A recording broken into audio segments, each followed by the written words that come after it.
I just wanted to mention that because I feel like that's important. Anyways, obviously, when we went back on air on Tuesday, I recapped I was tired and what just kind of went through kind of the high points or the things that we had discussed. It was a very long meeting. On Wednesday, we broke the story about Charlie's car, and that we actually had exclusive photos of what the inside of the car looked like. On Thursday, I made the decision to have Mitch on my show. And the reason why we made that decision is because we were then working in the background to verify other aspects of his story, and we were able to do that. I now felt beyond confident. He had sent me all of his metadata. He had sent me, as you guys already saw, his ID cards, his former passports, his new passports. He even sent me. Now I can't say that this Mexican person was in the cartel, but his story was that he was being hunted by the cartel. He certainly had a like court documents documenting that a Spanish person had broken into his home and whatever had happened. So I believed him. I believed his story. I knew that he was a Green Beret.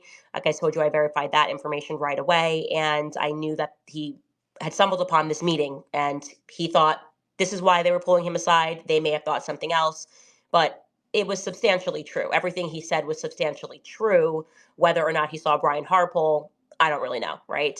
Now, of course, the decision to have him on, I was aware that I could not say to him, I felt that that would have been super inauthentic if I was like, hey, tell your story, but like, let's not talk about the fact that you think 100% that you saw Erica. Like that would have just been inauthentic. And I feel like people know that, I don't know, you guys would have just like sussed that out in 4 seconds. So I understood obviously that we were opening a can of worms because people were going to be compelled, obviously, by the fact that potentially Erica Kirk was on the base the evening before, if you will, on September 8th. But again, my main thing was Brian Harpole. During that time, as we were vetting his story, he described the congressman. He thought he was pretty certain that it was a congressman of some description. And he described him what he looked like, glasses, about the age, and he said the height was 5'9". So we were sending him photos of congressmen that we thought could fit the bill, just so you guys know this. And he was like, no, no, no, no, no. We sent him Amadei, and he's like, this person looks very familiar. Like this could be the person. Like, have you looked into his story? Like, do you think that this could be the guy? Like, this is the first person that really looks like the guy. And he said, is he 5'9"? And I Googled that and it said he was 5'9". I actually think Google's wrong on that. I think his height is wrong. I will say that now. But it's important for you to know that he did not initially come to us with Amadei. We sent him photos. It was just Erica and Brian Harpole. Okay, so we have him on, obviously, and he says both of the names. And what happened thereafter is what I can only describe as like an explosion. I get contacted from somebody who's in DC, and they were very concerned and thought maybe somebody was feeding me bad information. And I was kind of interested in the phone call, not going to name the person, but was basically like, worried about your security and things like that. And I was like, I think we're good. Like, we're just kind of vetting the story. Then on the 20th, and this is very interesting, these two YouTubers, Valhalla and Paramount Tactical, reach out to Mitch. And they're being super nice to him. And they're saying, or one of them said, and I don't want to mix them up, but we have the video of it because Mitch is predisposed to paranoia. And he recorded them. And I'm going to drop the conversations. I'm happy to drop them after this live. They're so nice to him. This is on December 20th. And they're not questioning whether or not he was in the special forces. They're not saying anything weird. And they're actually saying to him that I may be under foreign influence. And I'm like, okay, these guys are clearly not good guys. Or actually, the 20th is when he first told me that they had reached out to him and wanted him on his podcast. It might have been the 21st that they called him. I'll clear that up. But between the 20th and the 22nd is when they are suddenly calling him, and they're like, oh, yeah, we're just concerned about Candace. Okay, yeah, and you're gonna see in a couple of days he loses his mind and suddenly speaking to exes and baby mamas like he's Jerry Springer, but that was the nature of their phone call. So I'm like, okay, that's weird. I don't know these guys. And then on the 22nd, I get another phone call from Ian Carroll. Oh, he's here. I'm going to add you, Ian. Add a speaker. I get another phone call from Ian Carroll, and this time Ian is like totally freaked, freaked as in like very concerned, because obviously like I have a good relationship with Ian Carroll, and to some degree he respects Valhalla. And he's like, "Look, I have this friend who's in the military. He has a YouTube channel, and he basically runs me through, and he's like basically saying that he wants to talk to me." And it was kind of said to me in a way that was like, if you don't kind of take this rope, like, and jump off of this Mitch train, like, what's going to come out about Mitch is going to be explosive, and you're going to like go down on the ship. That's essentially the vibe that Valhalla was giving to Ian Carroll, and basically like kind of demanding to get on the phone with me. And I was like, and then he starts talking about, first he said stolen valor. Like, he was like, he was never a Green Beret. I was like, he absolutely was a Green Beret. I sent that up the chain in the government. Like, that's just not true.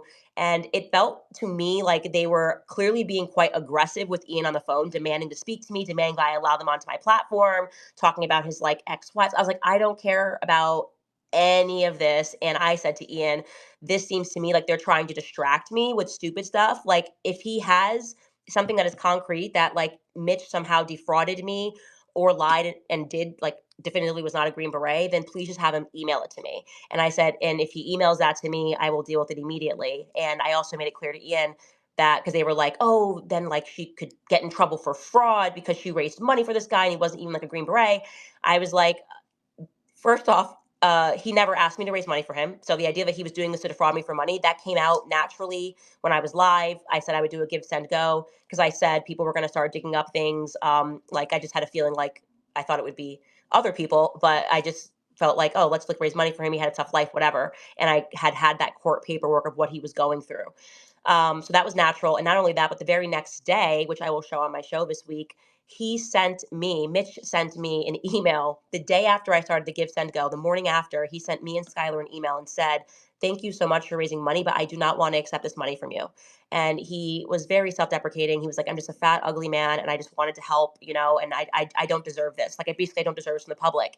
And then I called him and I was like, Mitch, this is kind of stressful. Like, I don't want to figure out how to like give people back all this money. And he was like, "How about this? If the tip that I gave you proves fruitful, like if it's actually Brian Harpole or if it's Erica, then I will take the money. Otherwise, I don't want it." So he was never trying to get money from me. That whole, he's a fraud, he was trying to steal, like, none of that is real. It's just completely made up. And again, I will drop the receipts of exactly when he emailed me the morning after. So yeah, that's what I said to Ian. And I was like, I just don't care about anything about his background at all. I want to know if they have anything about him not being Green Beret. I will obviously post an update and say this guy completely tricked me with his metadata and everything. They were unwilling to do that. They did not want to do that. And so that's when they started, I guess, talking to his estranged son from 20 years ago. I don't know. I don't know, because I knew that it was an intentional trying to pull you, like they want to bring you down in mud so that you don't go forward and you have to just focus on the facts. So that is the backstory of Fort Huachuca. We all then know what happens next. And Alex Jones jumps into the foray. He's talking about Mitch's history. He's putting out all this information. Mark Amadei did, I do want to say as an update, I scrubbed through looking for roll calls, and then somebody indicated to me that they see him in his chair. He missed the roll call for some reason, but early on in the video, I agree, it does look like Mark Amadei. So that might be, it could be him. And we're looking for somebody else who looks like Mark Amadei. And I also think his height is wrong on Google. I don't think he looks like he's 5'9". So Mark Amadei might be completely like off the hook on that. And again, he wasn't the person that Mitch initially said we gave him that photo. Now, the Cabot Phillips thing is also very interesting. So Candace Owens had her town hall on Twitter to kind of like talk about the whole investigation into the assassination of her dear friend Charlie. And I want us to watch the whole thing to the end. I think it's quite long, but we will just watch it together. And from time to time, I will have to pause the video and share my thoughts on what the conversation is all about or on what they are saying. And you too can do the same in the comment section below. If you think that what she is saying is something that doesn't make any sense to you, you can let us know in the comment section. And also, if you concur, if you agree, if you are in line with what she is saying, you can let us know in the comment section below. So, like I said before, from time to time, I will pause the video and let you guys know my own opinion about the whole thing. So let's continue. I don't really care about, like, Mitch's estranged relationship with his son. Like, I'm not interested. I'm not Maury. I'm not here to like bring families back together. But I tried to debunk him. I thought that was very easy to be able to debunk him with Cabot Phillips, because Cabot Phillips, he has a daily show at the Daily Wire. I think he does it maybe 3 times a week or something. But the Morning Wire, obviously, I worked the Daily Wire, and I was like, well, that's pretty simple. If you're saying that Cabot Phillips was here in Arizona, he actually lives here in Nashville and he has a show. Let me just go find him on his show. Well, it also turns out that Cabot Phillips, from September 4th all the way through to September 10th until September 11th, took a vacation and he wasn't on his show. So when I realized that, I did the right thing. I messaged Cabot Phillips. I sent him 2 messages asking if he could just answer whether or not he was there, because I don't want to throw like any shade his way.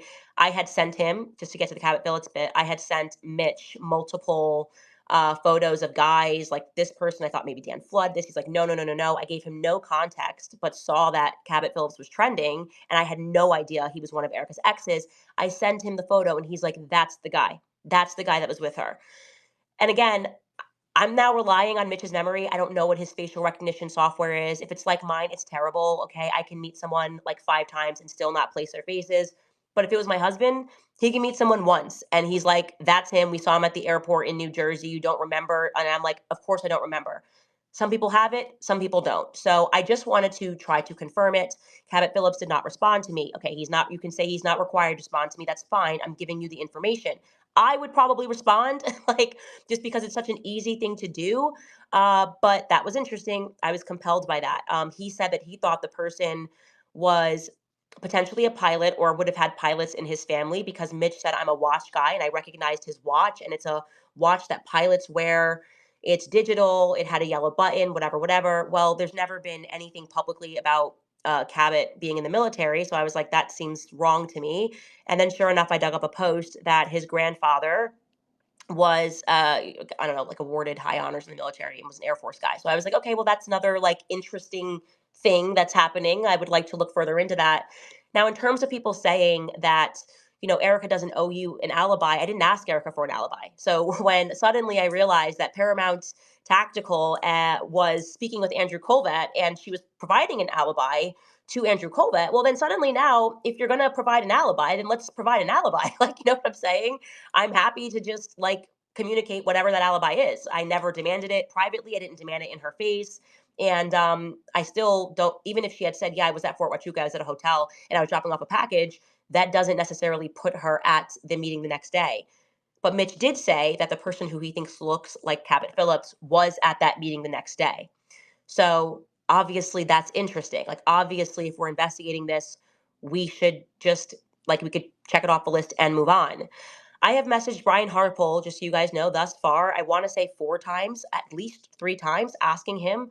Again, we can't say he was willing to give his flights, but doesn't want to also just give his metadata or a picture or something they took a text message at that time to clear his name. You either want to give an alibi or you don't want to give an alibi. You either are saying, I don't owe you an alibi, I don't want to answer at all. But if you're going to do something halfway, then you should provide a full alibi. Now, I will say that I had some communication. I did message also once the thing exploded with Andrew Kovac, because he's just getting on my nerves. Like, really, I have been so nice in terms of what I have told the public about things that Andrew Kovac told me.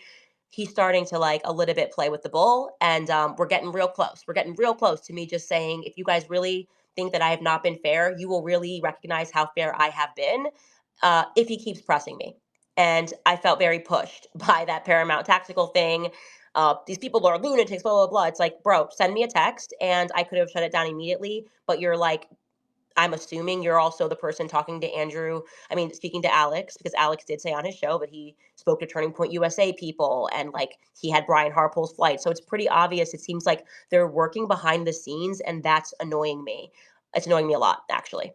Um, Anyways, so once I saw that Andrew Colvett was speaking with Paramount Tactical and being, I don't know, I guess sort of denigrating what we were doing, I then was like, okay, let me text someone more responsible at Turning Point USA and ask hey, do you guys want to give me an alibi? So I put Andrew Colbert and the COO in a chat, and I was like, hey, just figured we could have a direct line, and you can just give me Erica's alibi, and I'd be happy to publish it because I'm not interested in like throwing mud on someone's name. I just want to get to the truth. Um, that conversation was had yesterday, and they did give me an indication of what she was doing, which was making dinner for Charlie. I have asked for metadata to show that it was Charlie that she was texting, and I'm still waiting for that. So the last conversation I had with them, I think that was yesterday, Sunday at around 1 o'clock p.m. ish, my time, Central, I think, and they said that Erica got busy with the kids and that they were going to get me something. So I'm still waiting on that. Just so you guys know that I have been responsible and speaking to the people directly trying to get the information. Now, obviously, Sam, I very much agree with you, and I'm going to let you jump in here. Actually, let's start with Harrison because I would love to hear his side. I think it's for the most part, he's done a lot of great work. He has not been feeding us a fed slop and telling us that Charlie had a magic neck, and it's good to hear from people who disagree with us. So, Harrison, if you want to unmute yourself and jump in, that would be great. Yeah, thanks for having me. I guess my whole thing is why does this meeting even matter? Like, what is the actual claim that's being made here? That's been my confusion the whole point, Yeah, the whole time is like, okay, let's say that there's absolute proof, photographic evidence that everything that Snow says is true. Like, who cares? I mean, what does that prove? What is the actual accusation? Who do you think was conspiring with who to do what? yeah, And I think obviously the name of the episode was, the day before Charlie Kirk was murdered. The insinuation is that this was a assassination planning meeting, yeah, which I don't even see any evidence of that. And then people I'm arguing with online are saying, no, this has nothing to do with the assassination. yeah. So yeah, I guess if the space is why this matters, why does Fort Huachuca even matter? Like, what is the claim being made? I still Yeah. don't even understand that. So it matters because why would Brian Harpole be on Fort Huachuca at all? Right? It matters because he's giving an alibi, which means he doesn't want to be associated. Like it could have easily not mattered. Kind of to speak to your credit, he could have been like, "Yeah, I was at Fort Huachuca with my brother, and my brother's in the military. I was dropping off some food." Uh, Okay, like that could have been then suddenly a dead end. That would have been nothing. Now, because Mitch had described this as a top secret meeting in an off-site building and had described this as top brass at the Pentagon and said that these sorts of meetings, and I am forgetting the military term, are when you're just about to embark on like a mission. I know I really uneducated, but military guys will sound better saying that. It was compelling. Like, okay, like I said, Brian Harpole was acting funny. He's been acting weird. He's been telling verifiable lies, and he cared enough to present an alibi, meaning he didn't want people to think he was there. Right. So if you have to give someone an alibi, it's because you don't want people to think that you're there. An alibi is not needed if there's nothing to hide. So Well, that's why it matters. I think that's why it matters. And this reaction, rather than being forthcoming, is why it suddenly feels like, okay, this is important because no one's acting normal. No one's just like, oh yeah, cool, he was there. Like it also is, as we have now learned, it's an intel base. He was telling the truth about exactly what building it was. I didn't name the building on my show because I wasn't sure if that would be like a national security problem, but it just happened to be that JTF was borrowing that offsite building, and it was supposed to be a top secret meeting for those purposes. Somebody that was involved in blacking out the windows had sent us a tip. Again, it's how people are reacting to the meeting that lets us know that it's important. okay. I mean, Now, I guess regarding the hotel, I never said it was important. Like I said, my perspective was there's 1,000 different reasons that she could have been at that base. Her mother has a contract or had a contract, has a contract with the DoD. Erica has been open about her mother's ties to the military in the past. She actually did an interview and said that she moved to Arizona because her mother had a contract with the military. So again, weird thing is when Andrew's like, Erica wasn't in some fort, as if he's never heard of Fort Huachuca. His brother is in the military. His brother is a Captain Curtis Colvett. His first cousin is Captain Robert Colvett. So that kind of a language is why I've named this, why it suddenly really matters, right? It was sort of one episode. I didn't exactly dedicate a whole series to it. The reaction has been so almost like violently obsessed that the public is now going, oh, okay, well, it feels like there's something here. I think that's just sort of our natural instinct. Okay, I mean, I think if you're saying that somebody is somewhere and they weren't there, then providing the alibi is not in and of itself suspicious. If the alibi is not confirmed, I guess you can be suspicious of that. But again, I still there's still not an answer. Like, okay, let's just say you're right. Let's just say that absolutely they were there. Yeah, What does that prove? What is the accusation? Because what it sounds like, and I mean, what the insinuation obviously is that this was a planning meeting for the assassination, and the people there were had pre-knowledge of the assassination and were therefore in on it. So I think that if you are making that accusation, which in effect you are, right? You're in effect saying, okay, Erica Kirk and the head of TPOSA security were at this pre-assassination I didn't planning say Erica meeting. was there, so you guys have to stop repeating that. It's Erica was never at that meeting, and that's another thing. I've never said Erica was at the meeting. Mitch has never said Erica was at that meeting. There was never an indication she was at that meeting. She wasn't even. He did not see her on September 9th. It was Brian Harpole who was at that meeting. To my knowledge, Brian Harpole, I don't know why he would be at an intel base at a meeting with top brass. And what I can tell you is, if he was there, Turning Point doesn't know he was there, according to Erica and Justin Strife, who I sat down for 4.5 hours. So if Turning Point has him on their payroll, and they've outright purchased a security firm, and they don't know what he's doing on an intel base. Let me just say something right here. Okay, I have always had this speculation that Charlie's incident did not just come from the guy who is being accused. Like, most conservatives will spin it this way. They will say that Charlie's incident came from a disgruntled, brainwashed, fairy trans liberal. That's what they will say. That's the line they will operate along. But I never thought for a second that it was just someone who was angry with Charlie's opinions and views who decided to take him out. Charlie was very influential. Charlie was very popular. For someone to take Charlie out, it must have came from the very, very top. It must have came from the very, very top. It means the people who did this cannot just be ordinary people. They must be people who are well organized, who are well trained, who have all the resources to put in this, allegedly. This has always been my own opinion. And the saddest thing about all this is that I just have this feeling that we might never get to know what really happened. I mean, we are just being gaslit up and down. Information is just being trickled down from every single corner. But the real thing is not being told. We are not getting the real information. Let me say this one more time. Charlie's assassination couldn't have come from someone who was just mainly angry with what Charlie said. It couldn't have come from there. People weren't happy with him. That's fine. People did not like Charlie. That is true. People were not fond of his views. That is also true. But I don't think that it was an ordinary Joe who just went out of his way to take him out. I think this whole game is way more larger than we know.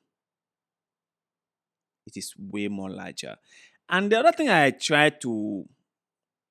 been thinking about this for some time now, and it's so strange to me. Is like, what about the security team?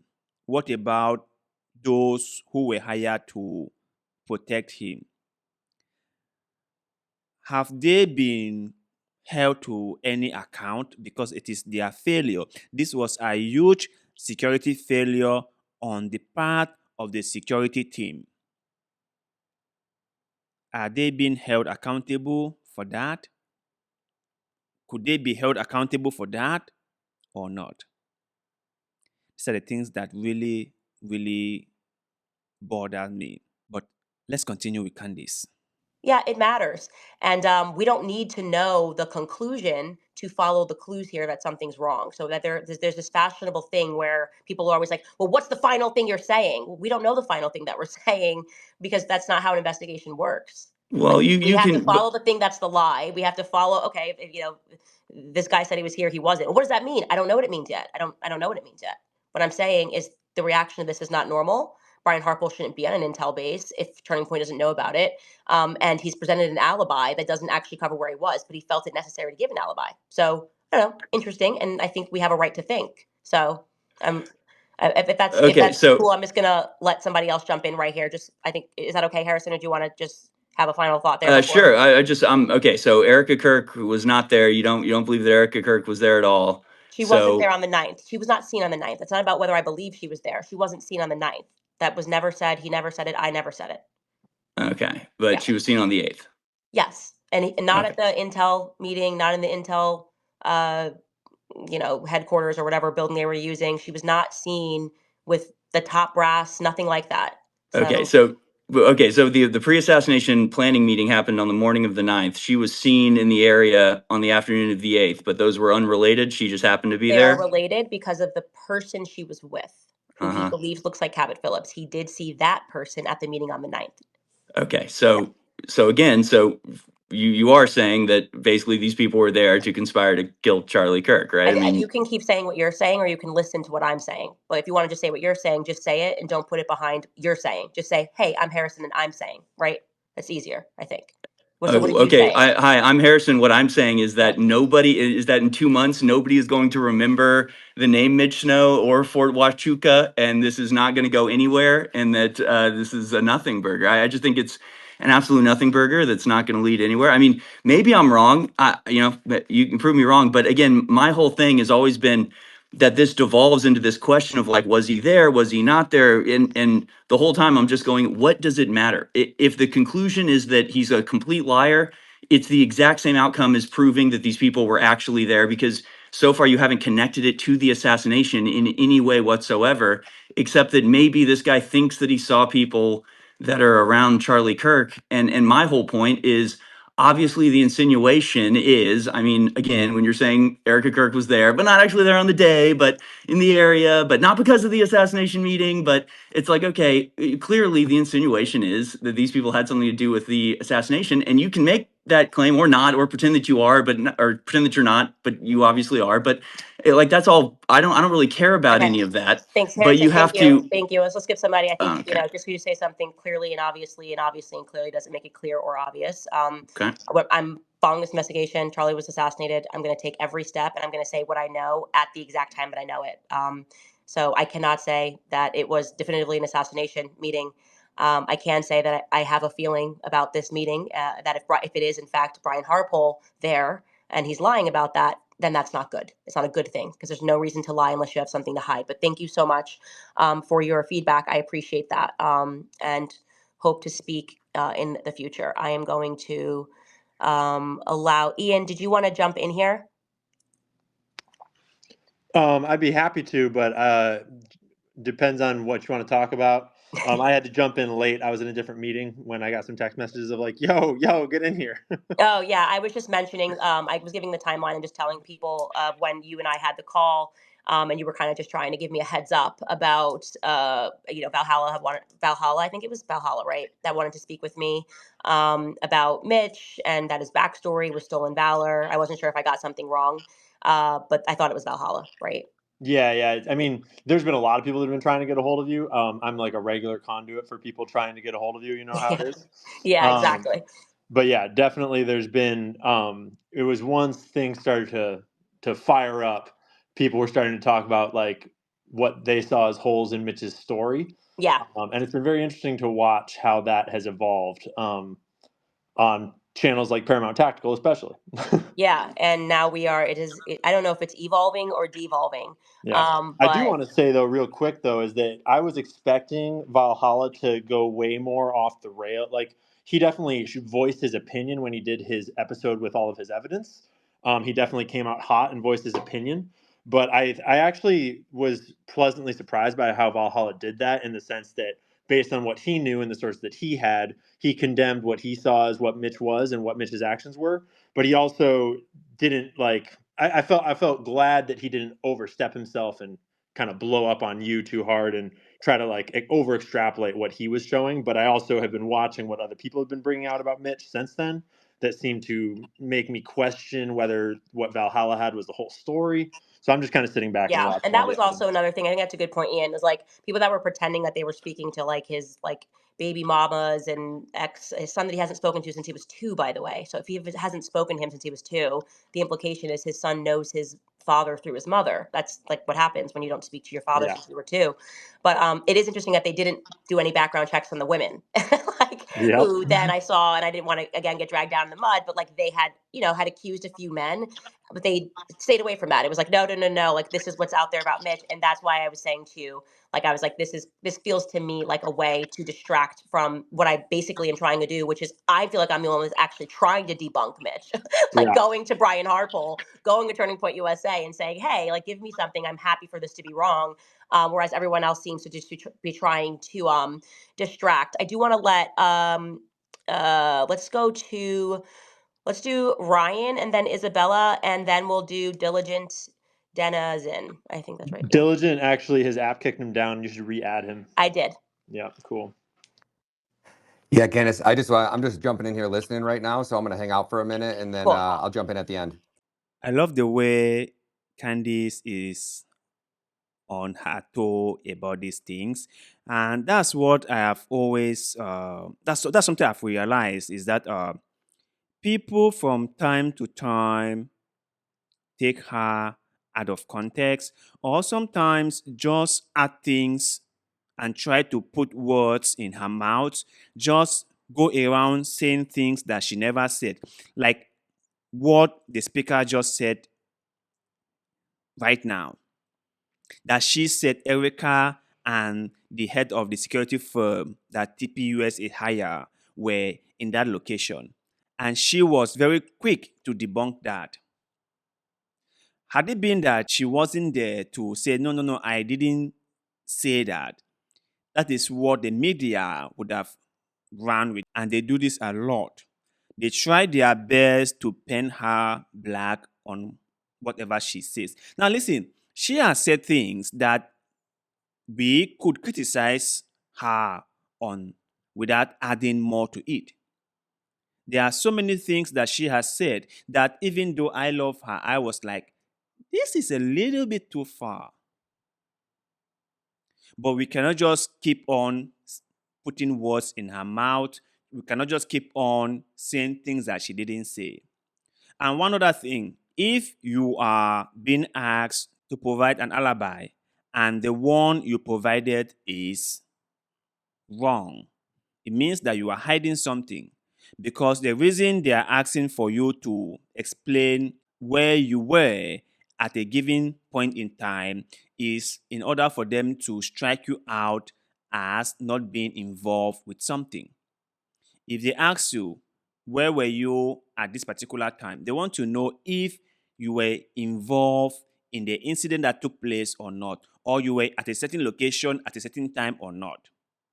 And if you were there or you weren't there, but for some reason decided to lie about it, it means you are covering something. It means you are lying about something. It means something is up and you don't want people to know about it. And it's very important that people know exactly what is going on. And also, the one last point I want to make before we continue watching the video is that it was the same thing that Ben said at TPUSA when he was trying to discredit Candy Owens. He said that when Candy said, I know, no, I don't know, then it's really stupid because do you know or do you not know? Which is it? But in investigation, right, people don't know what the outcome is going to be like. That is why it's being investigated. So until they gathered all their facts together and they really put everything together, they cannot really say conclusively what really happened. And that is exactly what Candice is doing here. First, you need to put all the facts together, talk to everyone involved to really have a clearer picture of exactly what happened. That is what I've been saying. And I keep on asking this question: is there no recourse for Brian Harper and his security firm for this massive security failure? Couldn't they, he and his firm, is there no means they could be investigated for maybe negligence or other things? I don't know. I'm just asking. But let's continue. Cool. Awesome. Isabella, did you want to jump in here? Yeah, hi, thanks for having me up here. It's been a lot of debate going on with this, and I think Harrison did bring up some good points, and I've been really interested in the drama between you and Evan, and I'm curious, so Morgan and Evan are friends, and did she just randomly reach out to you and let you know this? Because that's a little shady on her part with Evan. No, she didn't. She actually did it by accident. So, Oh, she, I don't know her at all. I think she's had a pretty good opinion about stuff, and she's definitely kind of been one of the early people on saying how she was treated when she started talking about Israel. And so I think what happened was we should definitely separate Evan from Israel, Evan from Morgan. Morgan kind of, it seemed weird because it was like nothing happened, and then they both kind of wrote these statements, like, and you don't actually have to, break up with anybody on X, that you can just like just not agree with something. I don't know. I never feel like the need to write like a very long statement if I disagree with something, a commentator that I'm listening to. I'm like, kind of like, like I listen to, yeah, yeah. yeah, like I don't agree with that. I don't agree with that. I'm never like, for a long time, I've really loved Matt Walsh, but his take on it's like I don't know. So I think it seemed a little extra to people on the outside that were looking Yeah, in. yeah, And yeah. it was at the same time. And so I messaged her and I was like, I follow you. You could just message me if you thought some part of your story wasn't real. And I sent her some docs about the cartel person. I was like, he sent me so many docs that like his story is real. Like I don't, it's this happened. Here are the medals he received. I obviously did my due diligence. And she said thank you. And then she was sending me a clip of it was just a clip of Paramount Tactical. And Mm. I think she was sending it because she was like, "Oh, look what his son is saying." But actually, I found it interesting because the son then confirmed the story, like that he was on Fort Mhm. Huachuca Air Base, and she didn't realize that when she screen recorded, her text messages were coming in from Evan, and he was Oh like my saying what he was going to gosh. post. So I think it was just honestly an innocent mistake. But I was then like, okay, it looked weird that you both posted this, and now it looks like you're kind of coordinating it. And I think people felt it was coordinated because it's not a natural thing to do. Now, Yeah. Evan, I would the reason I say I would separate him is just because like he's just lying. Like he's like this has been debunked. It hasn't been debunked. He's like defending Alex Jones and saying, "Oh, Alex Jones did say that you met your husband through PJW." I'm like, "No, he didn't say that." So he seems like he's being intentionally dishonest about stuff. She kind of just made one statement. Timing was a bit weird. Yeah, that's kind of how that happened. Interesting. Okay. And then something else, like with what Evan is claiming, it kind of just reminds me of, there's a man that's coming into prominence, and then you see a bunch of women come out, Me Too. It's like, okay, maybe he's not correct, maybe he's lying, but he does seem to have more evidence supporting what he's saying than these Right. random disgruntled women. So I'm not saying that it's incorrect, that they're wrong, but I feel like we should be remembering that, hey, this is what these like women do, and the government will get behind them and kind of push them to say these Me Too things to discredit people. So Right. And the thing is and correct me if I'm wrong, but like there were no convictions. So it feels like we're mm, getting involved in somebody's divorce and somebody's like, man, like it's just not my business. it's What always his went through the messy. son is not my business. I'm sorry. And I'm sorry to say that I don't care, but I don't care. I care about Yeah. who killed Charlie Kirk. I care about whether what he said he saw in Fort Huachuca was real or not. And every other piece of his story checked out. Like I got the military police report. So this just feels like mud, Yeah. and I'm look, like I said to Ian, I said, look, if your buddy Gary wants to do, like, Becoming Mitch 9 seasons, let him do it. Everybody has to follow, like, what is their passionate life. And I was like, I just personally don't care. And so I encourage everybody who is feeling passionately against Mitch to go down that rabbit hole. I am focused on what happened that day, and thus far, nothing Mitch has said to me has not checked out. And even they won't even admit that they, like, lied about some stuff in the past. Like when Ian was Right. contacted, they were like, it's stolen valor. He wasn't a Green Beret. And then they, like, casually admitted on their show, okay, no, he was a Green Beret. But I'm embarrassed he was a Green Beret, because look at these female and their allegations, but we're not going to mention all the allegations that exist with these women. Like, that just feels like, it does feel like Me Too. And I'm just Yeah. not interested in it. Morgan just actually jumped on. So I do want to add her as a speaker. And Morgan, you sort of missed maybe some of this, but I did just sort of run people through what happened, and kind of said, like, I kind of view what you and Evan did to be different. And, I think for everybody, it was just sort of the timing of you guys, like, and the style of needing to announce it, I think was a bit different. And I think that's why you kind of got the reaction that you did. I just wanted to give you the opportunity to have the floor and say what you wanted to. Morgan? Oh, hi. I didn't know Hi. that you were talking to me. I'm sorry. How are you? Yeah, How is good. How everybody? are you? Yeah, I'm good. Thanks for giving me the floor because there's been so much freaking drama in the last couple of days, and everybody I feel like has been trying to pit us against one another for some reason. And I keep reiterating, I have no issues with Candace. I am still 100% on board with the investigation. I have my reservations about Mitch, and I feel like I should be able to voice those concerns. And I know that a lot of people don't care about his past or his history, or I don't even want to say only his history, because currently it's my understanding that he does have open cases. But when we're looking at somebody's credibility, how can we find them credible if the only thing that we have to take is their word for something? And right now it's he said, she said. He said that he saw people there and we can only take his word for it. And when you have every single person in his life, not only the exes but his children, who he's never had custody of any of them, they all say the same thing, that he's a pathological liar. Mm. I have trouble trusting an individual like that, and I just want to make sure that we stay on track in finding out what happened to Charlie Kirk. Yeah, and so I think what I would offer back is that's what we have been doing. So rather than speaking to his son, I contacted people on the base. Like, okay, he said that somebody named Neff, which is what he said initially in contacting me, Captain Mhm. Neff was the one who questioned him. So rather than speaking to his son from 22 years ago, I think the people would say, why don't you speak to somebody who's on Fort Huachuca base now and see if there's a Captain Neff there? And that's what we did. And we confirmed that Captain Neff and the 10th Brigade was there. He said it was in an offsite building, a JTF offsite building. We spoke to people at the base, and they told us this is the exact building. Here's where it is in the map, and they are borrowing the space. He told us that this incident happened and the bomb dogs were called. So I made an effort and successfully got the police report.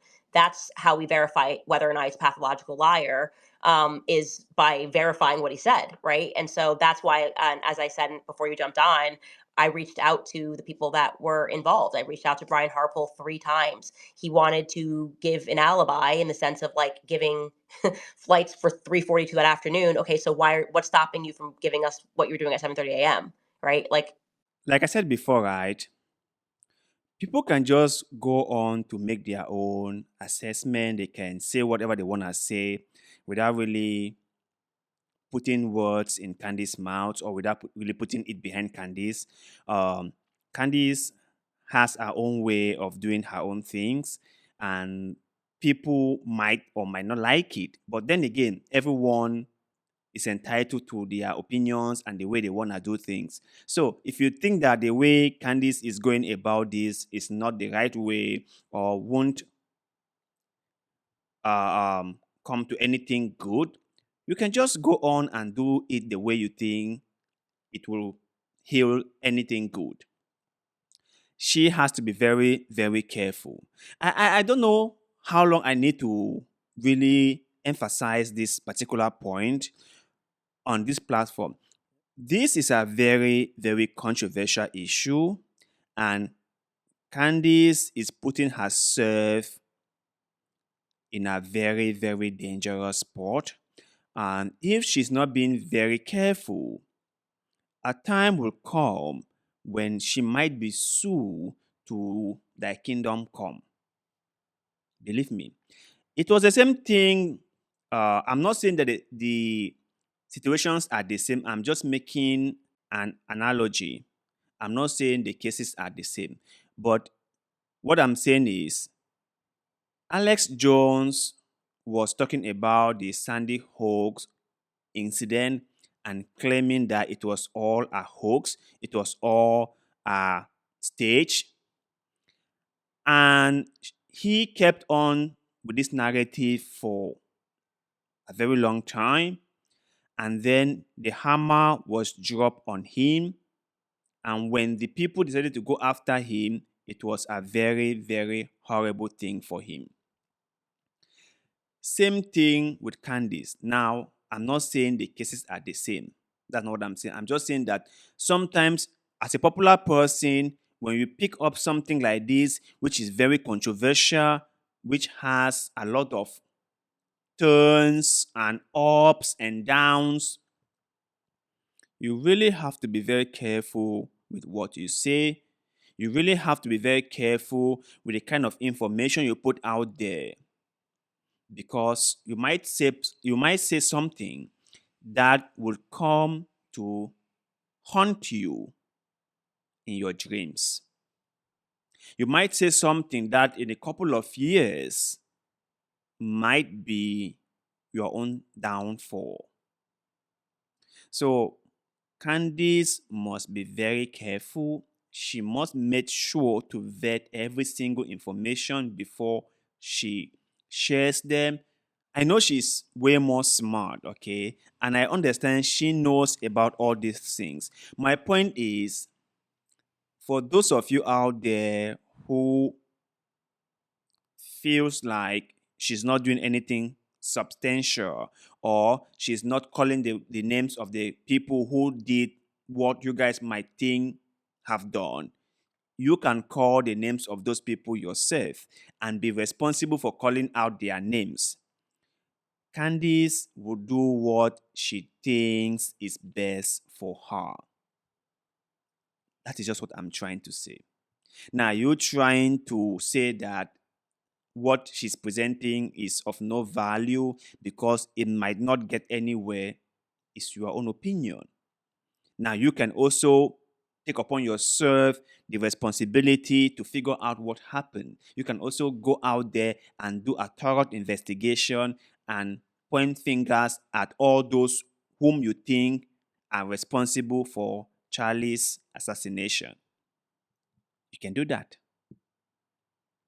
Let's continue. That kind of is what's weird. It's like you give half an alibi that doesn't matter, but you don't want to give the full thing. You don't want to just message me and say, "Hey, just so you know, that wasn't me." So that's what we're actually doing, is trying to verify the last thing, which is just like really his memory. He did tell the truth. He told the truth about everything that happened that morning. And so the last thing is, does he have a good facial memory? And thus far, we've not been able to, and I am in the process, as I said, of speaking with Turning Point USA. We haven't yet gotten a clean answer from people who have indicated that they do want to give an alibi, right? Because Andrew Colvett is messaging Paramount Tactical with an alibi. Well, I'm your girl. I'm the only one I think that's trying to debunk Mitch. Like, because I'm like, give me your alibi and I will post it. So yeah, I think that's I kind of. guess my concern is like, okay, so if they don't provide any alibis, then what happens? Does this just stay open ended and then it keeps being the main focus? Well, they did. That's the point, and that's why this is now. That's why I named this. Why it suddenly really matters, right? So if they had like kind of stayed out of it, and we're like, well, I'm not even going to answer because it's so stupid, then we're like, okay, well, maybe he's just wrong, and that would be what it was. He would just be wrong. He wouldn't be a liar because he was where he said he was, and the people that were there, and Captain Neff was whatever. But they did give an alibi, so they do care, right? They cared enough to give it to like obscure YouTubers, which is kind of random. Like it's like, okay, why are you wheeling and dealing? Like, if Andrew Colbert did not get caught live orchestrating an alibi, it shows that Erica cared because she's showing her metadata. So wouldn't the common sense thing to be, if you care that much, rather than going through obscure YouTubers, like wouldn't you just go direct to Candace and be like, hey, I saw you did an episode on this. Like here's the information you're looking for. They all have a direct line to me. I would have published it immediately. Right. I wonder if say let's Erica does provide something, are people going to be are they going to accept that from her. I would, and I would end it. Like I would. That's like my goal is not to look stupid, right? So like if she gives me like an alibi and she's like, "Here's where I was," like why would I not just instantly be like, "Hey, here, like it wasn't her. Thanks, Mitch. Like it was a different blonde." Like we've been very open to that, and I said that 1,000 times on the show. You either have really good memory when you see faces or you have a bad memory like I do when I see faces. I don't know Mitch, so I don't know, but he was pretty detail oriented about the watch and little things.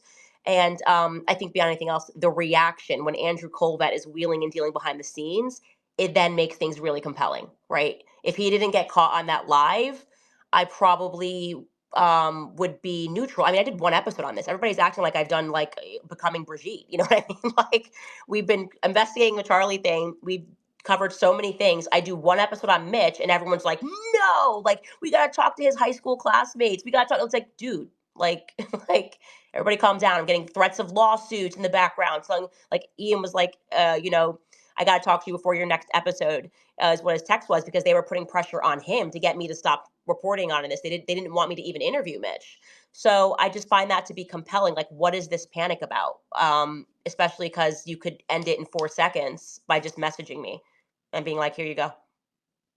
Yeah, well, they never are forthcoming. I mean, that's the problem with Turning Point this far, Yeah. and they could put a lot of things to rest, but they keep gaslighting. So Yeah. hopefully they do. I still I don't hope so trust too. Mitch, but that's just where I'm at with it. And yeah, Yeah, thank you. that's fine. Yeah, and I want to say like I'm totally chill with that. Like by the way, like if I was running like the Bachelor show, I would get it. Like, but I'm not asking people to marry Mitch. I'm asking people to trust me enough to have done my due diligence to tell you that he was where he says he was.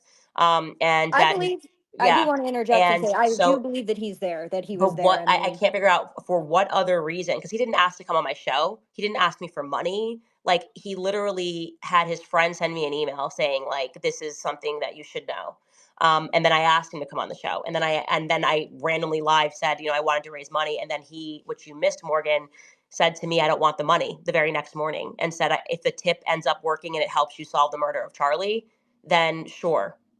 But I don't, I'm not in this for money. I'm just like a fat old ugly guy. So like the whole idea of him doing this for money or doing this for fame just doesn't jive with the facts of how it all came about. So for me, obviously I'm the one that's in the center dealing with him.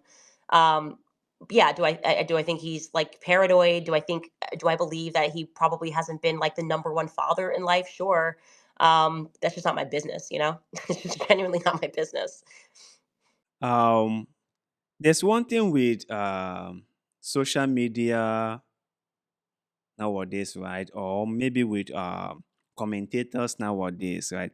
If you put yourself out there and you are getting yourself involved with very controversial issues like what Candice is doing, then people will dig every single thing about you and make it public. And that is why I have this friend who cares so much about his privacy. But for some reason, he cannot stay off social media. He is always on social media. He also creates content on social media. And I always tell him that you are on social media every day, you are creating content every day, and you are also talking about your privacy. That how do you think these two things can work?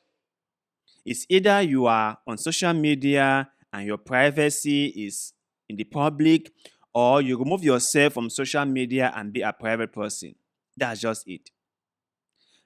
They are digging every single dirt on the person Candice interviewed. And it won't just end there. They will dig further. They will make sure that they discredit you by any means necessary. If you've told a single lie before, they will use that lie, they will amplify it, and they will use it as a means to discredit everything you say. That is how they do it. So everyone must be aware of this. Now, there's one thing I want to say before I let us continue to watch the video. The fact that someone has a very rocky relationship with their families doesn't make them a pathological liar. The fact that someone's relationship with, I don't know, maybe the wife or the girlfriend or the son or the daughter did not work out the way people expected doesn't mean that that individual is a very bad person. He might be bad at having relationship, but that doesn't mean that he is a liar or he is someone that we cannot trust. That doesn't mean that. I just want us to get these simple things very clear. Yeah, I don't know. I try to look at things from a biblical lens, and you have to judge people by their fruit, and if all your fruit is rotten, then I have trouble believing anything that you have to say. Yeah, but I also think that you should judge the women the same way, you know, because they Yeah, had but backgrounds if too. there's if everybody's saying the same thing and it's just Yeah. one person, like you're not the victim. I didn't say it was big. I'm just saying that, like, No, no, I'm sorry, that's not like the you, you him. know where I'm at on the Harvey Weinstein stuff. Like, there were like 3,000 women, and I don't think he raped a single one. So I don't accept that argument. Like, I think we just disagree on the Me Too Yeah, stuff. but he's like a nobody. That's different than Harvey Weinstein. Oh, I just think, I don't know. I just like to hear both sides of a story when it comes to like allegations against men, whether they're famous or not. I just think it's like I'm pretty like even on that stuff. I always have to hear both sides, but like I didn't even want to care. I didn't want to hear Mitch's side about his ex-wife. I didn't want to hear her side about him. It's just not my business. Um, but thank you, Morgan. I hope that clarifies everything. And like, I'm glad that you're a part of the conversation and you have every right not to believe Mitch. Yeah, thank Um, you. We'll see what happens. yeah, we'll see. Mel, would you like to jump into the foray? Yes, thank you so much for having me real quick. So I just want to say, I get everybody's kind of hesitation with Mitch. Having been married to a Green Beret, having been around the military my entire life, I have seen all of this, all of it. Okay. So I was a lot like you, Candace. I was like, I actually don't care. I don't care about any of the background, anything like that. All I know is that this man has made very specific allegations against very specific people with a time and a date. This is very easy to debunk. Very Right. easy, right? He actually, in a way, set you up that could have made you look like a fool. Mm-hmm. And now we are about 2 weeks out, and these people are, again, using random YouTubers, funneling weird, bizarre alibis, kind of quasi non denials through these weirdos, right?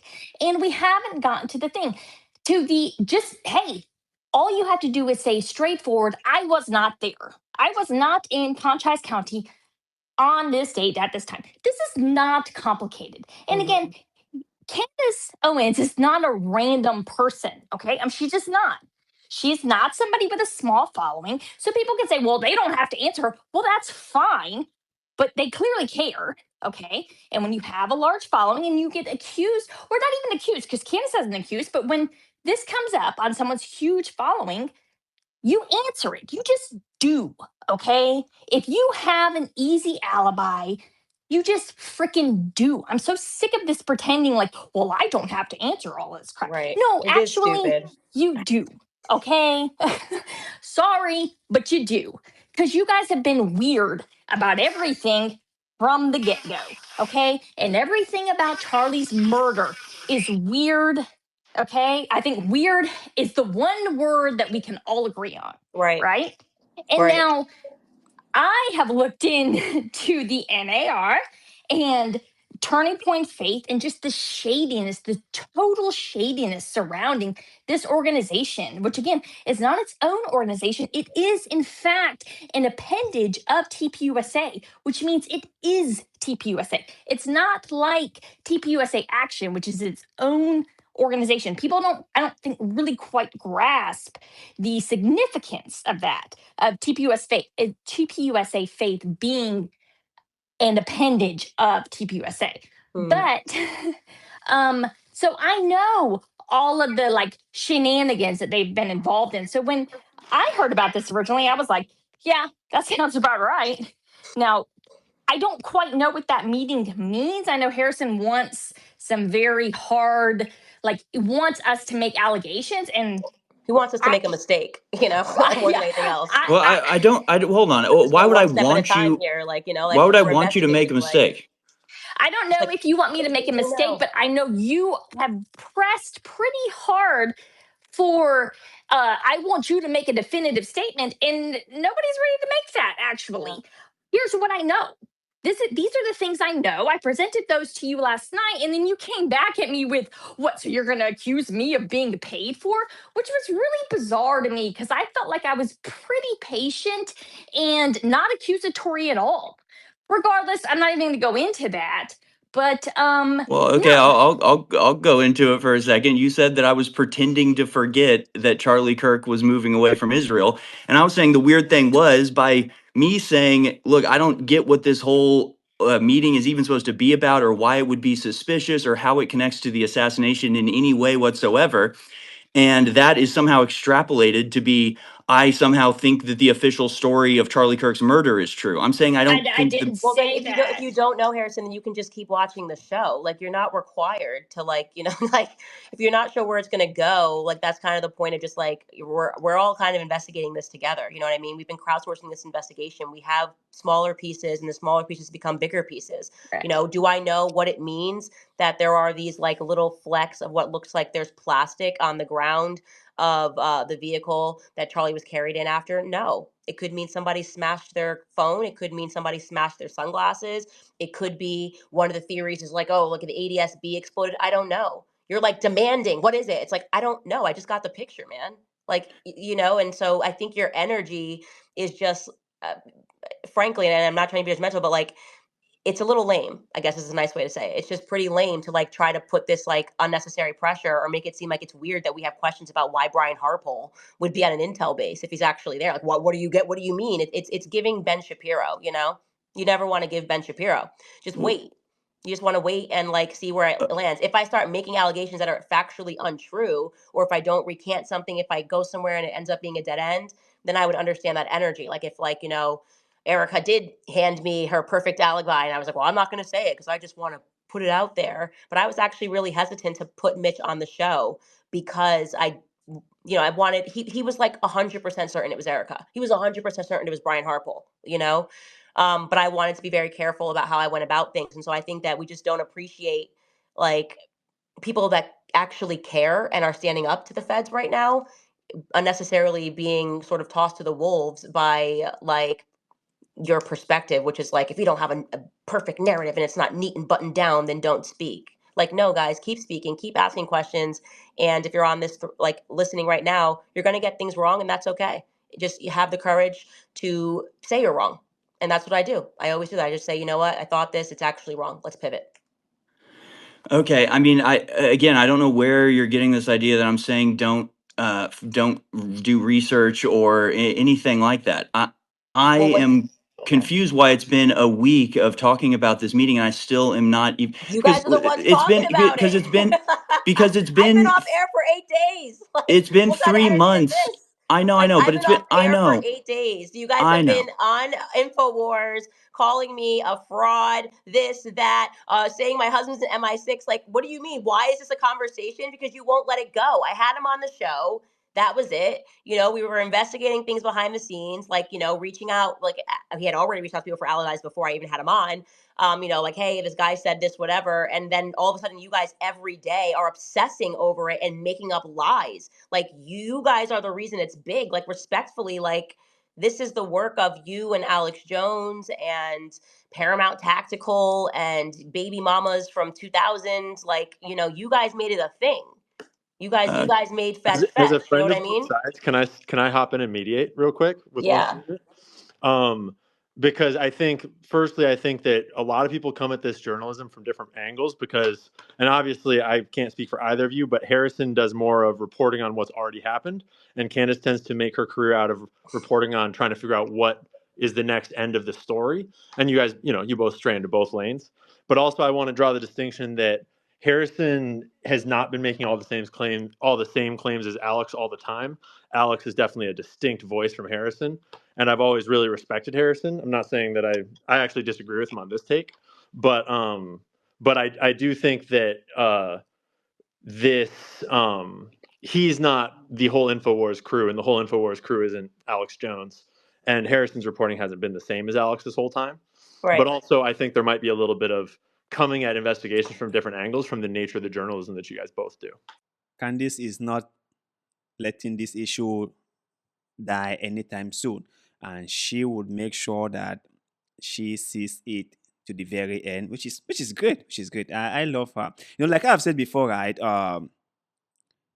It would be great to have a friend like her, in my own opinion. Okay, so maybe some of you out there might not appreciate what she's doing, might think that she's just being a grifter, or she's just chasing cloud, or she's just trying to monetize the whole Charlie's situation. But I think that if I have a friend like her who will want to get to the bottom of an issue in case something happened to me, I will be very happy. I don't care how much she makes trying to get to the bottom of the issue. I don't care. Since Charlie was killed, everyone who has talked about this issue, or anyone who is connected with the issue some way, has made money. Be it on YouTube, be it YouTubers, or be it on Twitter or X or Instagram, or be it on Facebook, or even the people working at is it TPUSA. They have all made money out of it. Even Erica herself has made so much money out of this incident. So it's kind of like weird to see people just focus on the issue of Candice making money. It's weird, where they themselves have made a lot from the issue. If there's one big winner in all this, one entity who has made so much money out of all this, is TPUSA. They are the biggest winner in this whole situation. And coming back to what Candice said, okay, I know some people are just in this thing to see one side against the other side. They really do not want to see it being resolved, or they really do not want to see it end the way they don't want it to end. For example, if there was a logical explanation as to what happened, which is not what they have in their minds or in their head, they will not accept it. You heard what the last speaker said, that what if Erica provided some evidence, but people still are not okay with it? Then what happens? Listen, it is not about satisfying people's egos. It is not about appeasing certain people. It is about getting to the bottom of the issue. If Candice can get to the bottom of the issue and resolve the issue, it doesn't matter whether or not it is what you had in mind. It really wouldn't matter at all. So you are either gonna accept what she comes up with, or do your own investigation. It is as simple as that. You cannot insist that she comes to a realization on the issue exactly the way you want it. You really cannot do that. The end of this whole thing mustn't be what you have in mind. It doesn't have to be what you have in mind. So, if there are conclusive evidence as to what really happened, you have to accept it.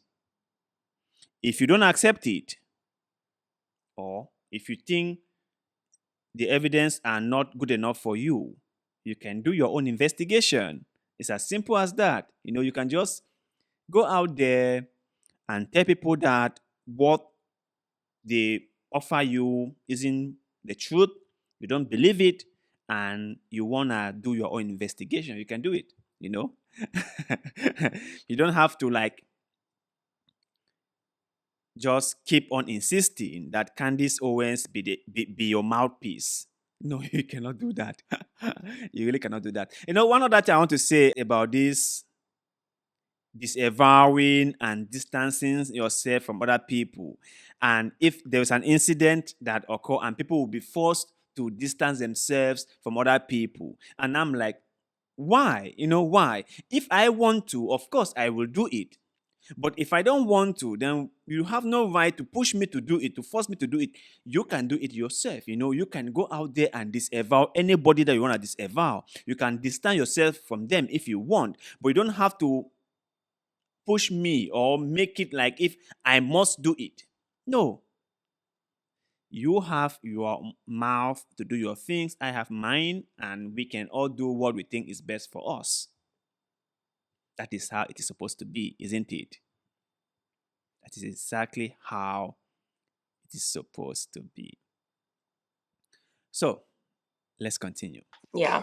Okay, but I think we've been pretty fair. Personally, I definitely have been fair as far as like not conflating Harrison and Alex. And for like reasons I can't, because I feel like I've been pretty straightforward about why I think the Huachuca thing is important. I do think that things were happening behind Charlie's back. Yeah. We know that he delegated a lot. So even if you don't think like, oh, this is, and again, I actually don't think this was a like murder planning session. I actually think that personally, and I'm going to just throw it out there, I think that something happened in Korea. I think that there were weird things that happened in Korea. We do know that Pastor Son was arrested the day after Charlie leaves Korea.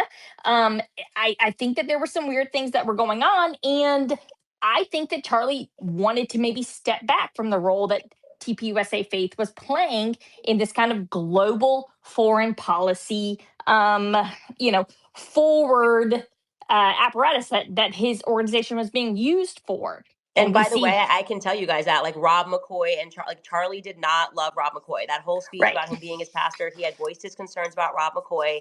And so again, the broader consideration here is that Turning Point USA is just telling a lot of lies, and you don't tell a lot of lies. The whole world got behind Turning Point USA when Charlie got shot. Like there wasn't a single Yep. person who was not rooting for Turning Point USA on September 11th. Okay. And now we're at a place where it actually feels like the whole world is rooting against Turning Point USA, right? Well, the TikTokers are not liking Erica. The people online are not liking Erica. They feel like, that, I'm sorry, but are we going to pretend that whole AmFest thing wasn't just like weird? Like we're popping up tents of like where somebody died. Like, I don't know, that's weird. And so, yeah, let's respect the public that we're recognizing something's off and we want to know what it is that is off. And Andrew Colvett is definitely off. Okay. Like he is like off the chains. There have been just way too many lies, and there would be no reason to lie when you have the whole world on your side rooting for you. Why are you lying? Well, since you mentioned Andrew Colvett, Candace, if I may jump in, Sure. and to address Harrison, and one of the things that I remember that I keep in mind throughout this entire investigation is in an investigation, details matter, but you don't know what details matter until you investigate them. Right. And when this, and as an outside observer on this particular story, the Fort Huachuca story, all of a sudden I've been airdropped this detail that one of the top members of Charlie Kirk's security detail is at an Army intelligence base the day before Charlie's assassinated. Now, that's a detail. I don't know what it means. I don't know if it means anything. I don't know if it's important or not important, but that's a detail. That is a definite detail because Right. Brian Harpole's job is to protect Charlie Kirk. Right. That's his job. That's his job as one of the top members of this security detail is to protect Charlie Kirk, who the next day was assassinated. So, like, this is an important detail. What is one of the top members of the security detail doing at an Army intelligence base the day before? It might not mean anything, but maybe it means something. What does it mean? I don't know. I have to investigate it. Now, how does Andrew Colvett come into this? I'm reminded of the fact that he told you, Candace, that you and Tucker were on some list and possibly in danger. Well, so now I'm thinking in my mind, well, maybe he was at some sort of security briefing. Maybe they had some intel that that people were in danger. Maybe Mhm. maybe that's what he was doing there. Like, I don't know, but Right. it has to be investigated. It has to be sussed out. It could mean something. It might not mean anything. But just Yeah. just to address Harrison, and I like Harrison. Harrison's been good to me. No problem with him there. So that's what I'm just from my own perspective as an outside observer. I've been airdropped this story, this detail, which has now mushroomed. It's like a big mushroom cloud now for several days. It's run wild, people on all sides fighting over it. It's Right. become a thing. And now I have to grapple with this thing. Does it mean anything? Does it not mean anything? How can Right. I verify it? And I'm at the mercy of Mitch's recollection. I'm at the mercy of the TPUSA folks, Erica, Cabot, and Brian Harpole. And I'm faced with a situation now where they've turned it into something bigger than it needed to be, if Thank indeed it you. is nothing. If it's Every time. nothing, Every all time. they Like had that's to do was debunk it. And not only that, but like they could have like slam dunked the ball in your face, Candace, and made yeah. you look silly and stupid. And they left that money on the table. Right. And for the people who said, well, I'm not going to they don't need to dignify this, they already dignified this by giving half assed non debunkings. I didn't ask 100%. them to do that. They did that. They made this more important and relevant than it needed to be. I didn't ask for them to do that. So Right. now, as an outside observer, I have to grapple with, like, okay, you made it bigger than it had to be. Like, what does that mean? I don't know if it means anything, but now it's a thing. So let me just say something about this whole Harvey Weinstein situation, right? Um, I don't know how you guys feel about this, but let me just tell you my own feeling towards something like this, okay? Um, I hate people who see something wrong and did not say anything because they were fighting for their own self interest. And then when they have gotten what they wanted, they start talking about the thing being bad. You know, all the women who accuse Harvey Weinstein, you know, I have to say that let me just back up a few steps. Uh, I believe Harvey might have done a few things with those women that weren't good. I don't think that there is no there in this whole thing. I believe there is a there. But my point is, when those things were happening, when those women were being taken advantage of, they said nothing, they did nothing. Had they had said something early on, had they have spoken out, maybe a lot more women would have been safe. You know, you came in, you saw how horrible this person is or was. What did you do? Because you wanted a career, you wanted a certain role in the movie industry, you wanted to become famous. You swallow it. You kept quiet. You absorb all the abuse. And when you became famous, you started speaking out. It was the same thing I heard people talk about Justin Bieber, how he was put in an environment that was very toxic because he had to spend time with Didi, and you know the whole thing with Didi and the baby oil and the parties and the after hour parties and so on and so forth. Now remember, Justin Bieber's mom left him with Didi, I think under the supervision of Usher. So you mean to tell me that as a mom, she did not know what the movie industry or how the entertainment industry or operates? She had no idea. She really did have no idea. Like seriously,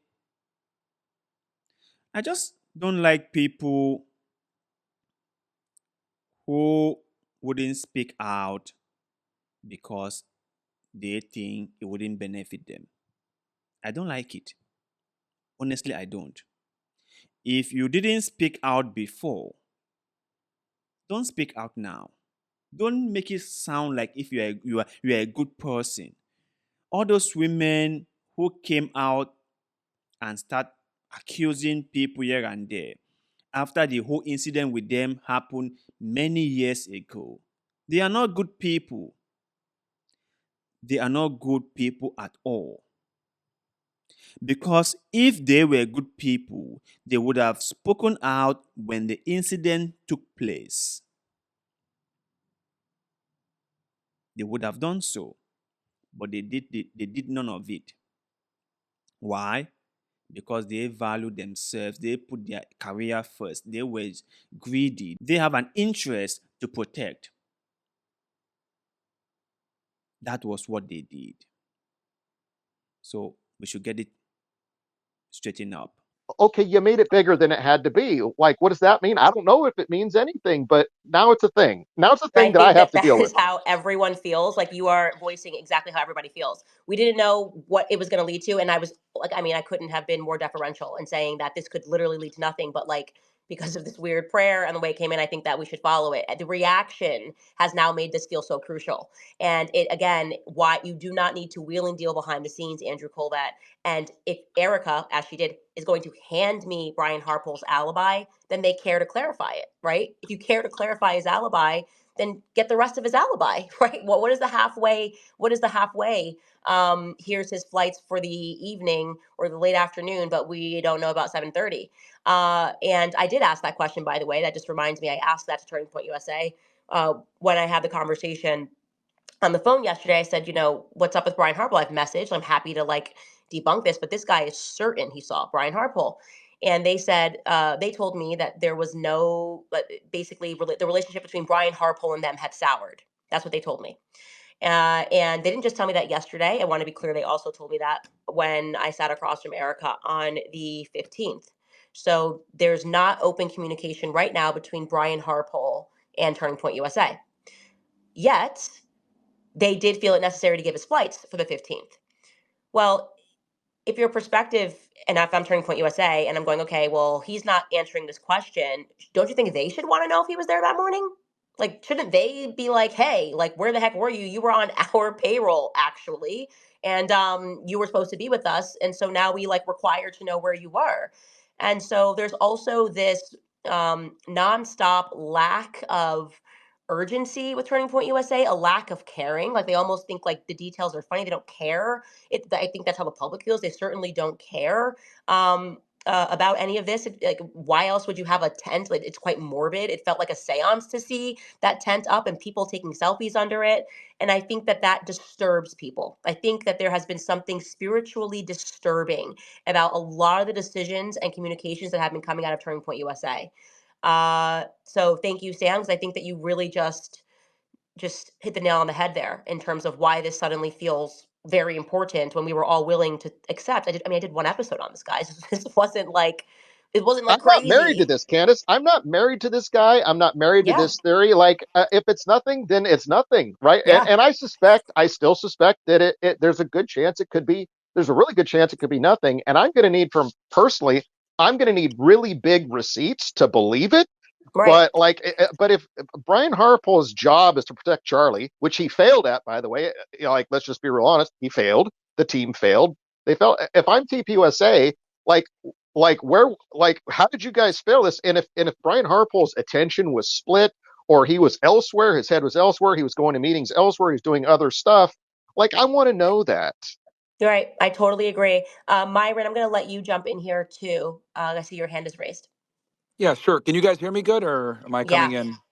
Yeah, so I'll be very brief here. We're all here for the same reason, right? We all don't believe the official narrative. As someone that used to work for the federal government and understands how investigations work, the official narrative has created more questions than answers. And Candace, kudos to you for going out there and trying to find those answers. And I think it's very important that people understand that when you're doing investigations, you're going to go down many different roads, right? You're going to talk to bad informants that might have ulterior motives. You're going to talk to people that are going to give you misleading information. You're going to do a records check here and it might lead you somewhere that was completely not relevant to what's going on. Like, the thing that sucks here is that you're doing this investigation with millions of people watching you, and they're going to, try to say, oh, well, you didn't do this and you didn't do that, blah, blah, blah. the benefit, right, of being a criminal investigator a lot of the times is we work in the shadows, we do our investigation, we go down many different holes, then we come down with an indictment and arrest warrant after we connect everything. Unfortunately, right, for you, Candace, you have a bunch of critics that want to sit there and say, well, you're not doing this right, you're not doing that right. I think you've done a great job of, trying to find the truth, and people are going to criticize and talk shit. And I think we're all here for the same reasons. The official narrative doesn't add up. They haven't been transparent, and that's why people are doing their own independent investigation. And the federal government's failed with being transparent with the people, and the people don't trust the government anymore. This is really an L for the G. So keep doing what you're doing. I know people are going to hate, and I think your heart's in the right place, and you're really trying to find answers here. And yeah, there's going to be, roads that sometimes don't lead where it's supposed to go, or roads that may be questionable. But I think talking to everybody and trying to get the full picture and being transparent about it is the way to go. So keep doing what you're doing. So I would like to know what you guys think in the comment section below. Tell us what your opinion about this Candace's town hall on X. Did we learn anything new? Did she accomplish anything? What is your opinion about it? And one other thing, do you think that this Charlie's incident is way more deeper than the FBI are letting us know? But let me just tell you my opinion. I know I've said it before, but let me just say it one more time. I believe that this whole thing is way more larger than we think it is. I believe that the assassination of Charlie came from way top. I do not believe for a second that Charlie was killed by someone who hated his views or who was a trans person, and because Charlie was against trans agenda, or who was angry with Charlie because Charlie was a conservative, someone who were all in with the conservative values. I don't think so. I think this whole thing is way more larger because we have many people who are way more smaller, who are way more less popular than Charlie, but you don't see them getting taken out. Those people who cannot even provide security for themselves. But Charlie was well influential and had a top-notch security firm. How did they miss the ball on this one? I think this is a question that everyone must ask themselves. How did this whole huge security failure came to be? How did it? Was it all planned ahead of time, or was it just out of carelessness and negligence? What could have led to this? That is the most important question. And I'm sure that Candace is going to do her best. Now, she might not get to the bottom of the issue, considering how risky this whole thing is. But I hope that she brings some closure to the issue. But then again, let me hear what you guys have to say in the comment section below. Share your thoughts and opinion with us. Like always, we love hearing what you guys have to say. So thank you. Thank you so much. I appreciate that. And yeah, it's hard. I mean, we have a really small team. I think people forget like there's four of us and it's so much work and we're investigating every lead and there have been so many that have led nowhere, by the way. I mean, you can imagine you're getting 50,000 emails and some people just want to write hate stuff. Some people are giving you tips and we're building those pictures in the backgrounds. We have so many um leads that are still being worked on from a long time ago and we have to get on the phone with people and we have to ask for verification and we have to get when we get paperwork, we then have to verify if the paperwork is real because I don't have expertise. And then I present something and I misspeak and I say E4 instead of O5 or O6, whatever. And the next thing you know, you get 1,000 emails of people telling you like you're an idiot. It's hard. And people also, I think, forget, and this is not like a woe is me pity party, but like Charlie was my friend. Like, I went through a very real stage of grief. I'm still going through it in many ways because I don't know what happened. Like there's something that feels very unresolved about it. And he just shouldn't have been taken out like that. Okay. And their anger, which I think you guys have seen that last week or whatever, like to see people like Ben Shapiro get on stage and pretend they were his friend. Like, you don't know what that does to me spiritually. Like, I just want to fight. Like, I want to physically get into a fight. That is like, it's just not okay. And there's something that is so grotesque about it at its core. There is something that is, it is so, it's almost satanic, right? I look at politics now and it makes me want to vomit, like to realize what they turned him into after. Like, they did not view this man as a human being. They did not care about Charlie at all. It was like he either was going to get them a check or he wasn't, and that, even for me, like the ick I get from turning points, like, that man did not like that man. So what are you doing?